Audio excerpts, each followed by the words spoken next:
In this video, I'm going to share 3 stocks that I think are worth looking into as potential investment opportunities. While the stock market is looking increasingly expensive recently, with indices rallying faster than corporate earnings, I believe that these 3 stocks are still undervalued. Without further ado, let's jump into the stock number 1, which is Adobe. Adobe is a diversified software company that is known for its flagship software bundle, Creative Cloud, which contains software like Photoshop, Premiere Pro, Acrobat, Illustrator, and others. Adobe software solutions are a staple with creative professionals and enthusiasts, but Adobe's growth has slowed in recent years. Out of all the tech stocks with over 200 billion in market cap, Adobe is the worst performing year to date. Adobe's stock is currently trading near a 6-month low, marking a 26% decline since February 2024. Over the last year, it is up just shy of 25%, barely keeping pace with the S&P 500. Part of the problem is a lack of earnings growth. Trailing diluted 12-month earnings per share are lower today than they were 3 years ago. Plus, during its last earnings call, Adobe provided weaker than expected guidance as the company struggles to monetize AI in the short term. In addition, Adobe is dealing with a one-time $1 billion charge for terminating its acquisition of Figma, a deal that was announced in September 2022. What's even worse is that Adobe's AI research and development and operating expenses are up big and are eating away at its near-term profit. Adobe is still in the early stages of its AI-related improvements. Its financials have yet to reflect this potential growth. The lag factor is evident in its operating income. Research and development totaled 23.4% of its revenue as of the last fiscal year. When I talk to my friends about Adobe or read about it online, I get the sentiment that people don't like Adobe at the moment for 2 reasons. Number 1 is increased competition from platforms like Canva, CapCut, Figma, and others. Those platforms are generally more beginner-friendly and cheaper than Adobe Creative Cloud. Number 2 is generative AI posing a threat to Adobe's core business. Many people think that generative AI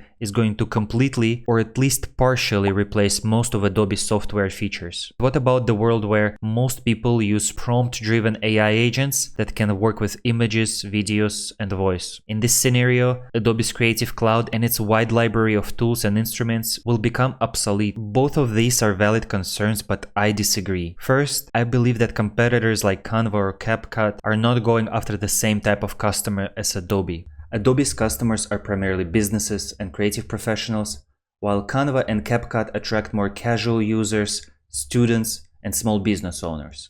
Second, I believe that Adobe holds a powerful economic moat of offering an entire suite of software unlike its competitors. If you're a business that does any type of work with content, Adobe Creative Cloud becomes a no-brainer, as it has all software you need under a single subscription. All of these businesses working with Adobe software creates a network effect, where people learn Adobe software in order to get hired, making it only more reasonable for businesses to subscribe to Adobe. Once Adobe gets a subscription, it's highly unlikely that the business will cancel, as it's really expensive for a company to switch to an entirely new software suite and train all its employees to use new tools. That's how Adobe maintains such a high recurring revenue. And when it comes to generative AI, I would argue that Adobe is in a unique position to take advantage of this technology. Let me explain. Adobe is one of a few companies in the world that owns content to legally train AI models on. You might have heard that AI companies are now in hot water because they trained their models using other people's content without their permission. The New York Times is currently suing OpenAI for this exact reason. Adobe, on the other hand, owns Adobe stock. That's 248 million images and over 23 million 4K and HD videos for their AI models to work with. And Adobe already began rollout of their first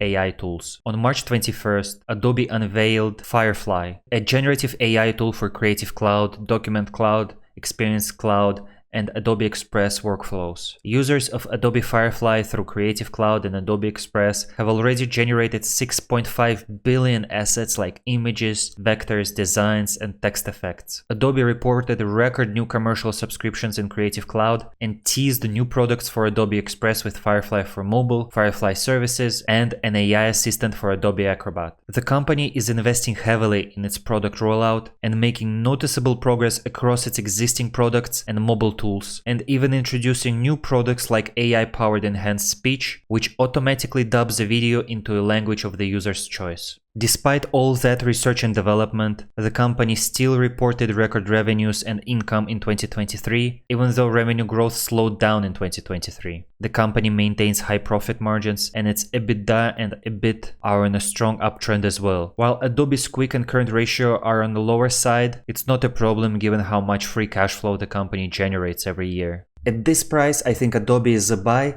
and I will continue dollar cost averaging into this stock. The second stock I wanted to share with you today is Take-Two Interactive, ticker symbol TTWO. Take-Two is a video game publisher known for its critically acclaimed franchises such as Grand Theft Auto or GTA, Red Dead Redemption, and NBA 2K. There are two primary reasons why I believe Take-Two stock has a ton of growth ahead of it. Reason number one is just how bullish I am on the upcoming GTA 6 from Rockstar, one of Take-Two's studios. The game's trailer was released on December 5th and the game looks incredible. Rockstar's previous game, Red Dead Redemption 2, was a critically acclaimed masterpiece, but it wasn't as financially successful as expected because the online part of the game pretty much failed. Slow-paced, early 20th century shooting and horse riding just didn't work as well as expected for an online game where players usually seek high-paced, exciting, action-packed gameplay. Plus, Red Dead Redemption made some mistakes with its in-game economy. I just hope they learned from their mistake and they're not going to repeat it in GTA 6. GTA 5, on the other hand, was a cash machine for Take-Two, and you might be surprised to learn that GTA 5 is the highest grossing entertainment product in history. It was released in 2013 and it took only 3 days for it to cross $1 billion in revenue. And since then, the multiplayer component of the game called GTA Online has consistently been making money for the company through microtransactions, allowing players to buy cool items in the game. And since Red Dead Redemption 2 came out after GTA 5,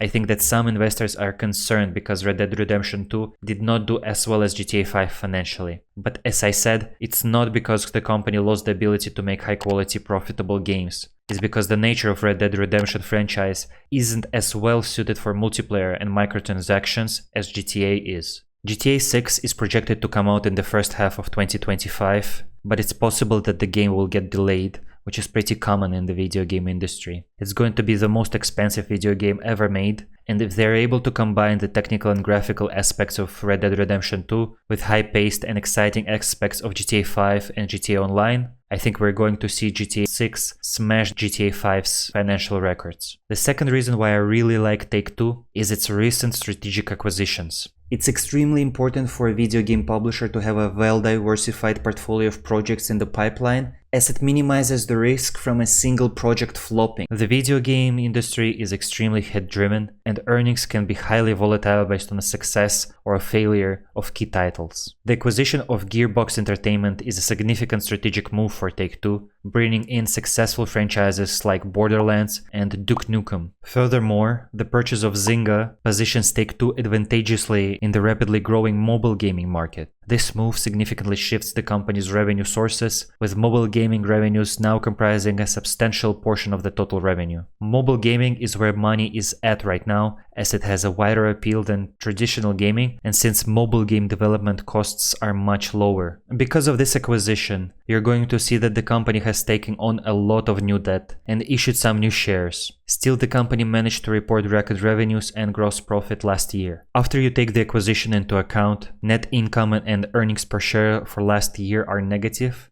But because the company invested into a productive, valuable asset instead of just buying shares and paying a dividend, Take-Two managed to grow its shareholders' equity. Despite current challenges, the forward-looking statements by analysts suggest a robust upside potential, with Citigroup setting a price target of $200, representing about 30% upside. The company's strategic positioning, combined with its pipeline of new content and expansion into mobile gaming, supports a positive long-term outlook, and I think this can be a good spot to begin dollar cost averaging into this stock. The last company I wanted to share with you today is Cisco, ticker symbol CSCO. It's funny how market cycles play out. Back in 2000, Cisco was briefly the world's most valuable company. Cisco stock reached stratospheric valuation thanks to seemingly unlimited demand for networking equipment. That ended painfully during the subsequent dot-com bust. Today, semiconductor and AI companies may be enjoying the same type of hype that Cisco enjoyed in 2000. Cisco, by contrast, is now a beaten down value stock trading at less than 15 times forward earnings. But Cisco still remains the dominant provider of computer network switches and routers, delivering highly secure and reliable connectivity to data centers, college campuses, and large companies. And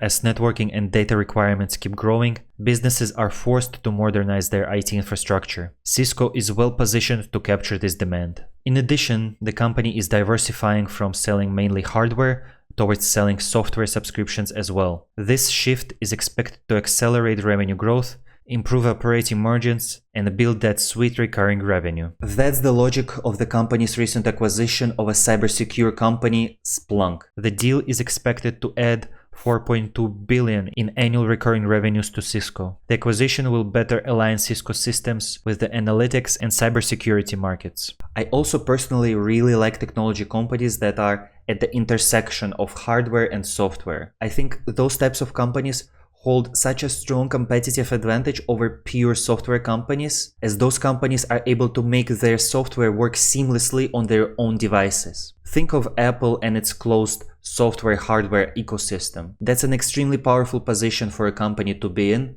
especially for a B2B company, because businesses tend to get locked into subscriptions for longer than individuals. Cisco has a pristine balance sheet. Cisco managed to achieve revenue and net income growth in the last 3 years. It continues to buy back shares as well, helping further boost its growing earnings per share. The company also maintains a healthy gross and net profit margins, and it has continuously grown its dividend with a healthy payout ratio of 48.78%. Cisco has a good amount of liquidity, and it continues to grow its return on equity and return on assets. For me, it's a sign of a healthy company that is able to continue improving its efficiency of using its assets. Yes, Cisco is no longer a rapid growth company like it was in 2000, and it's generally viewed as a more conservative choice for tech investors. But it runs a cash cow hardware business, and demand for networking and cybersecurity isn't going anywhere. This makes Cisco a solid value pick in the tech sector and a bargain based on its PE ratio.